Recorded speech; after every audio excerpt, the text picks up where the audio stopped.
qabattee jirtu keessaa Waaqayyo gadi si haa baasu. Rakkina ittiin qabattee jirtu keessaa Waaqayyo butee gadi si haa baasu. Hallelujah. Gadi ba'i. Abrahaam gadi ba'i. Haala jirtu keessaa gadi ba'i. Waaqayyo butee gadi si haa baasu. Gadi ba'i. Yoo alanna Waaqayyoon dhageesse yoo gad jettee waan Waaqayyo jedhu yoo fudhatte iji kee dukkana argatu hin ta'in isaa ifa kennu urjii arga.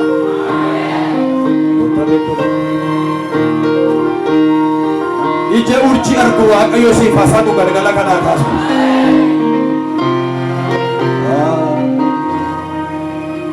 Gadi baasee ol ilaalchise. Mana keessaa gabbaasee Waaqayyo ol ilaalchise. Lakkaayi jedhe. Achi ol ilaali Abrahaam. Haala jirtu keessa harki Waaqaa butee si baasee gara ofiisaa, gara jireenya bara baraa, gara mootummaa isaa isa dhuma hin qabne, isa daangaa hin qabne isaa ilaalchisuu siin jedhe. Mana keessa gungummiidha. Mana keessa waanuma xixiqqaa, waanuma lafarraa kanatti qabamee Jonja Abrahaam gadi ba'i. Arra kanaa kaasee Waaqayyo lafa eebba keetii sitti haa mul'isuu siin jedhe. Daangaa cabsee dhaqe.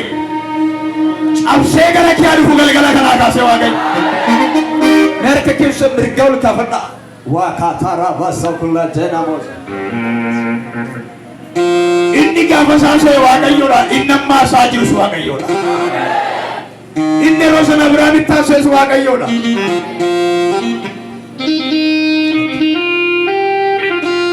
Inni irraa isaa jirus Waaqayyoodha.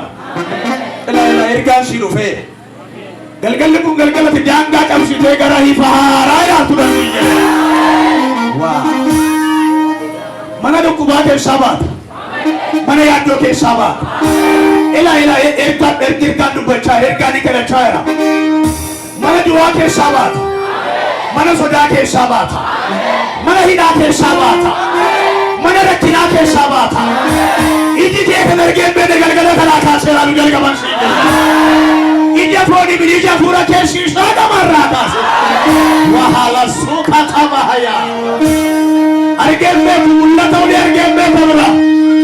Waan lafarraa irraa ija kee kaasee addunyaa samiitti deera galgala kanaa kaase. Yaasakatiyaa. Abjuun isaa waan lafarraa, jireenyi isaa waan lafarraa, qalbiin isaa waan lafarraa. Akkamittan taraa namaa keessa deema. Waaqayyo taraa namaa keessa baase waan namni ergee beekne agarsiise.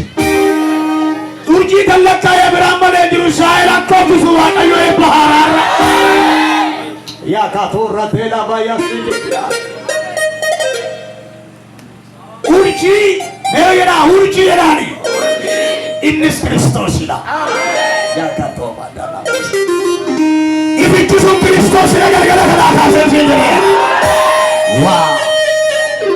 Golgaa keessaa baheen beeku, Kiristoosin argeen beeku, ifa argeen beeku, har'aa taasee Waaqayyo gara mootummaa Kiristoos isa bara baraan isaa ilaalchisu siin jedhee. Mahatuu mahaanaa yaa gaafurra diyaama. Mandara keessaa baase, mana keessaa baase, naannoo irraa fuudhe Waaqayyo ija isaa samiitti hidhe. Arraa kaasee gitee waan lafarraa ta'ee waan samii haa ilaalu siin jedhe. Akkuma garuu namoota mataan si naanna'e, namoota haalli mataan si naanneessa'e jireenya kee keessatti amma ifan dhufuu jalqaba. Eebba haaraan dhufuu jalqaba. Jireenya haaraan dhufuu jalqaba. Kiristoos dhufuu jalqaba. Waan lafarraa bini galgala kana Kiristoosin agartee baata siin jedhe. Odi ilaale. Shaakataara boosateyaa. Hela gatabarra doosateyaaba. Ila galgalli kun galgala keetii ijama eegala dhufa. Hira deema hatorrateyaa. Galgala iji kee waan lafarraa ta'e waan samii harbu. Faayidireetiin tuumaa gala hayabu. Humna dhiiga Yesuusin samii araabaleera sirratti. Waan samii naasa wargeen beeku. Waan samii kaasa orgeen beeku. Orataa waa'ee samii si haa taasisu. Warra ganama lafa sakii mahayyadoo. Harka argeen beekne, ufna argeen beekne. Halleluuyaa. Galgala kana galgala turtii haaraa agartu. Turtii haaraa jireenya kee keessatti. Sammuu hidhaa dhukkuba agartamiti, cufamaa agartamiti. Habiraan kan ilaalaa ture cufamaadha. Gadi ba'ee cufamaa, ol galee cufamaa. Haadha manaa lakkisa ol deebi'ee arraa kaasee Waaqayyo waan siidhe keessaa butee ulfina isaa si hawwachiisuu danda'a. Hidhannoo taarraatiyaa. Harkuma mirga ol kaasaa. Namoota moo'icha arganii hin beekne moo'icha agarsiisa Waaqayyo. Hojii mallattoo moo'ichaati. Biyya lafaati. Ifa jireenya keenya samara baraati. Nama takku baatu. Hojii argeen beeku. Kakuu qabda hojii agartee hin beektu.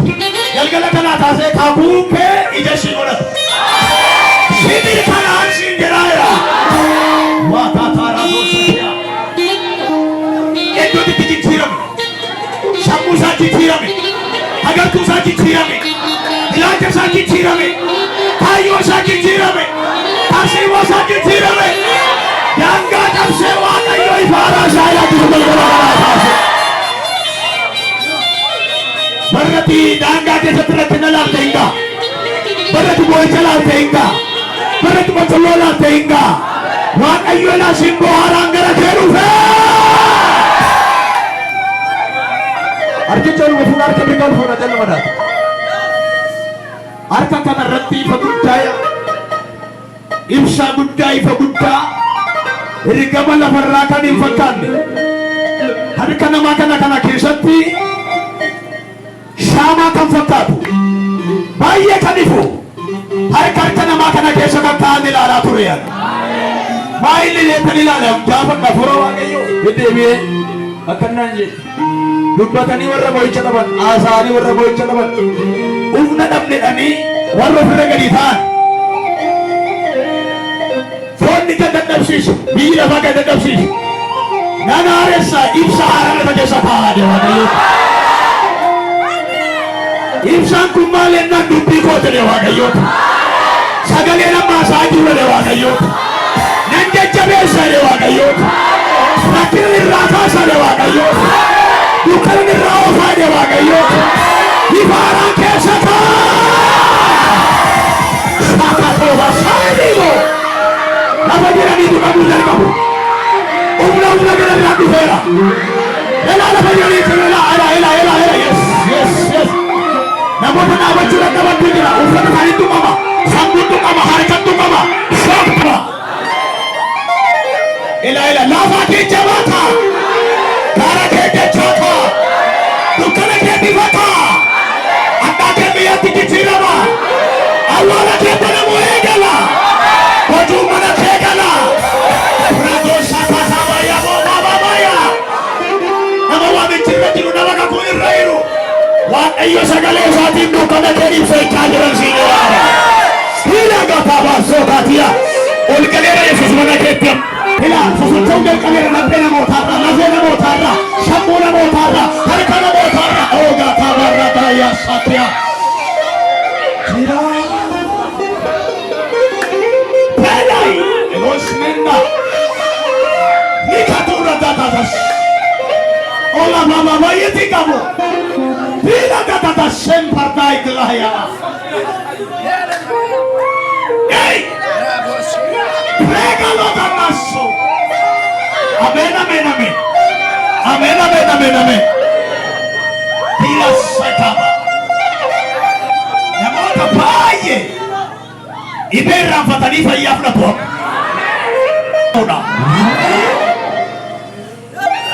Namoota annarraa dhiitoo qabudan.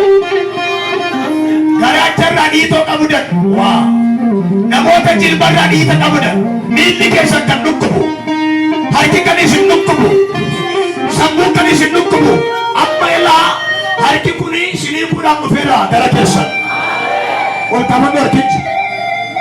Harka namaa mini harka kana kan arge. Raayitii na sokorratiya. Dachaa salphinaa keessaa si fuudhee Waaqayyo gaara mo'ichaa irratti miila kee ol baasaarra. Namoota baay'ee dhibeedhaan rakkataa keessaa fuudhaa jira harka Waaqayyoodha. Harka keessan kitaaba mirga ol gaafadhu. Harka keettaa kennamu. Elaa ibsaan kun mo'icha. Ibsaan harka dhalootaatti kennamu kun mo'icha haaraati. Humna haaraadha. Jireenya haaraadha. Abdii haaraa jiru namoonni dhibee guddaa baattan dhuftan ofirra dhabdanii dhaabattu. Abdii dhaabadhu ol kaasatti. Eagle Dice Men Preaching Lahatiaba. Yaa Waaqayyo nan gargaara jette. Kakuu ofirraa kan qaban dadhabneerra kan jedhani ofitti kanaasaan sammuu isaan taasisaa dhufu amma. Laila fudhu siita. Harka kanatti uleen mo'ichaa haa kennamuun jedhee. Laila. Rakkina qooda baachaa turan qooda dhibee baachaa turan amma fayyaa nagaa aayidan fi harka isaanii irratti waameera.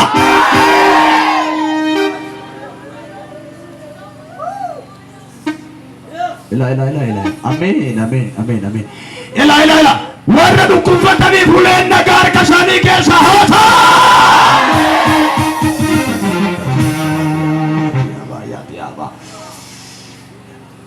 Dirree irratti dhiibamaa jiran irratti irraa kaasee mo'icha guddaa fuudhanii haba.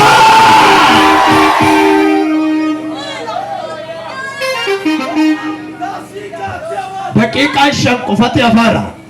Namoota Waaqayyo galgala kanaa kaasee mana isaanii keessatti mul'atu abjuu haaraan Waaqayyo shaakalchiisu. Ilaa iyya guddaa iyyuu lafa hin jiran daqiiqaa 5 keessatti akka utuma dhaabatanii iyya guddaa iyyuu 1 2 3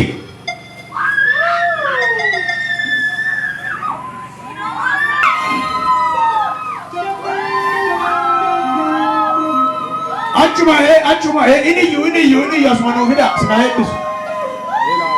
Ini yu jede. Jedani. Asmanu yasa. Jedani yu. Ya. Rakkina ke sangu te basare Waaqayyo tu iyya guddaa yu sangu. Asmanu jemsa. Iyya guddaa yu mayu.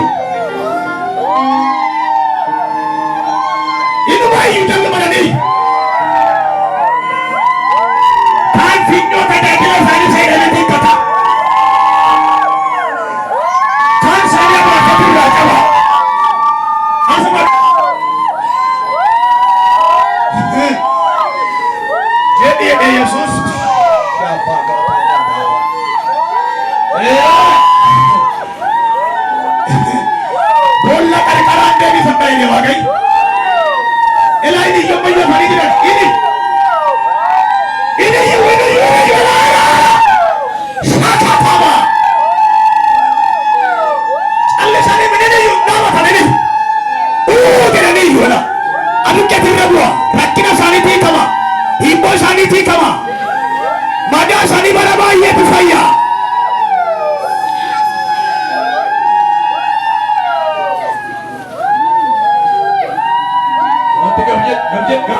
Awala ay karati jiru jollen ni kun ela jollen la mata fi bata sane pura ni biyo la awala ke satar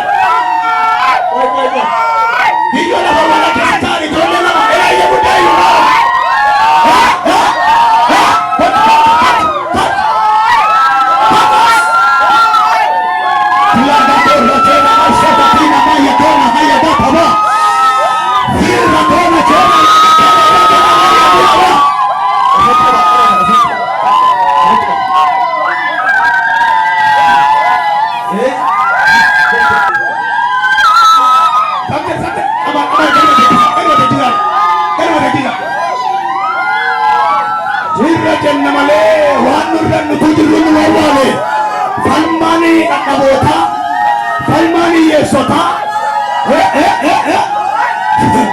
namoota awwaalli isaanii banamu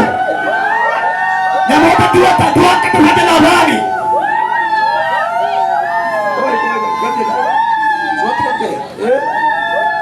Gab jedha ishee.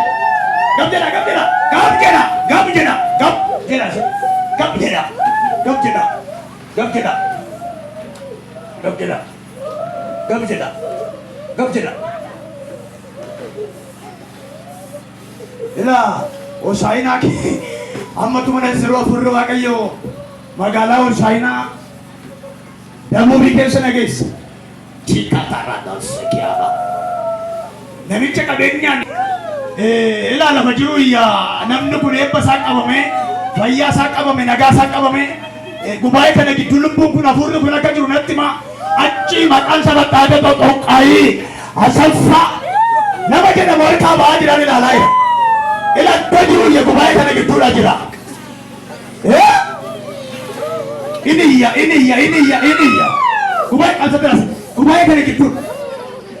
Miila isaa irratti hojjechiifamee jira. Miila nyaataa, dugda nyaataa, fayyaa qabu, nagaa qabu, lubbuu akka itti baay'ee argamuun ilaala. Hawwaala gidduudhaa baasa Waaqayyo irra. Nama kana hiika Waaqayyo, nama kana hiika. Lubbuu kana hiika Waaqayyo. Dhalluma dhaalaala. Lafa jiru washtattee lamadha. Lubbuudha. Lubbuu argamuun ilaala. Xonqaayee harkaa ba'eera maqaan nama kana. Suurri nama kana. Eessa jirti? Hidhee jiraattaa hiikameerannoo gadhiis. Hosaayinaa gadi kan irratti hojjetatu. Gadhiis maqaa Yesuusiin. Gadhiis ilaa lafa ittiin maraa jira nama kana. Gubaa'ee kana gidduu jira. Lafa ittiin sooraa jira. Dhaabachuu danda'u. Dhaabachuu danda'u. Dhiira lubbuu dhiiraan ilaalaa jira. Dhiira abbaa fuurri waaqaatti irraa baasee dhiira. Anna keessaa ilaa kun Hosaayinaadhaa Waaqayyo mutee baasira Xonqaayee Asaffaa harkaa. Asuufira. Ni caalu harka Waaqaati. Ni caalu harka Yesuus. Oolotona sakii baba. Sirkan jiraanu. Anoo sirkan jira. Harka keessa tola kaasaa. Anoo sirkan jira jedhaa. Beeta. Jira tola kaasaa. Anoo sirkan jira jedhaa iyya. Guyyaan kun guyyaa keeti. Waaqayyo duumessa rakkinaa sirraa diddiigee duumessa ulfinaa gara keetti deebiseera. Amma satti jedha hirraashin waa hin godhin la hafuuronni hamoon caraananii iyyanii ba'u jedhamee caafameera. Sagalee guddaan miila tun sochoosin harka tun sochoosin lafa kanatti iyyaati jalqabe sa'aatiin keessa dhumeera. Dhibeen mataa, dhibeen garaachaa, dhibeen kaleedhaa, kaanseriin harmaa kaanseriin gadameessaa, hafuurri maraatummaa sagalee guddaan iyyaa sokkaa keessa. Dafaa achumatti iyyaa sokkaa. Irraasini sochoosin iyya guddaa iyyaa sokkaa sumatti. Iyya guddaa iyyaa sokkaa. Jalqabu. Itti qaba. Jalqabu iyyaa caraana. Tokko. Lama sadumaa. Shekaratis qaba asumat caraana iyya guddaa iyyaa sokkaa. Sagalee guddaan iyya guddaa iyyaa sokkaa kanuma kana booda irratti hojjettu. Tokko. Lama wal duukaa iyya siyaadateera. Iyya maqaa Yesuusiini. Iyya maqaa Yesuusiini. Tokko. Lama. Gadi sabamaa. Baay'eessa. Galata fidaa gooftaadhaaf. Namni kee keessa. Maal jedhe? Si nyaatan siin jedhe. Dhagna kee keessa si nyaata. Amma kun bilisa baateet Waaqayyo si hiikeera. Dhagi nagaa.